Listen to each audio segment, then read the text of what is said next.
చంద్రలపాడు మండలం కోనేపాలెం గ్రామస్తురాలు నాగలక్ష్మి 22వ తారీఖున భర్తకు చెప్పి వాళ్ళ కనారింటికి వెళ్ళింది.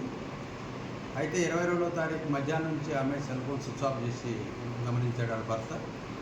ఎక్కడికి వెళ్ళారో ఏంటో అతనికి తెలియకపోవడం వల్ల వాళ్ళ అత్తగారింటికి, తర్వాత బంధువులింటికి వెళ్ళి వాకప్ చేసుకోవడం జరిగింది. ఆమె ఆచూకీ దొరకలేదు. మా 24వ తారీఖున చంద్రలపాడు పోలీస్ స్టేషన్లో రిపోర్ట్ ఇవ్వడం జరిగింది. దాన్ని బేస్ చేసుకొని వాళ్ళందరినీ చుట్టాలని, బంధువుల్ని ఎంక్వైరీ చేస్తే, అలాగే సిడిఆర్స్ కూడా ఆమె పైకి ఫోను, అనుమానితుల ఫోను సిడిఆర్స్ కూడా తీయడం జరిగింది. ఎవరైతే అనుమానితులుగా ఉన్నారో ఆమె వరుస బాబాయ్ అతను కూడా సెల్ ఫోన్ స్విచ్ ఆఫ్ చేసి ఇంట్లో లేకపోవడం జరిగింది. వాళ్ళ భార్య కూడా లేదు. తర్వాత ఎంక్వైరీ చేస్తే వీళ్ళు కాశీకి వెళ్ళారని తెలిసింది.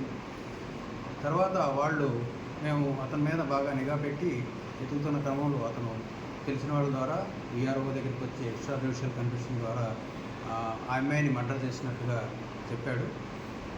గరడేపల్లి మండలం ఆవేళ బయలుదేరి వెళ్ళినాక గరడేపల్లి మండలంలో వెనకడ ఆళ్ళగడప దగ్గర రిసీవ్ చేసుకొని ఆళ్ళగడప హైవే పక్కకి తీసుకొని వెళ్ళి ఆమెని రాయితో కొట్టి చంపాడు.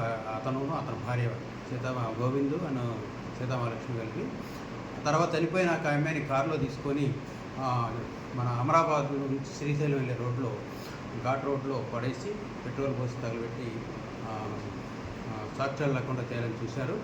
దీని మీద మేము కేసు మిస్సింగ్ కేసుని మర్డర్ కేసుగా ఆర్డర్ చేసి ఇన్వెస్టిగేషన్ చేసి ఎక్కడైతే బాడీ రికవరీ అతను చూపించిన దాని ప్రకారం బాడీ రికవరీ చేసి ఇంక్వెస్ట్ అది హోల్డ్ చేశాము. పిఎం కూడా చేయించాము. ఈ రోజున భార్య భర్తలు ఇద్దరిని కూడా అరెస్ట్ చేసి నందిగామ కోర్టులో రిమాండ్ పంపిస్తున్నాం.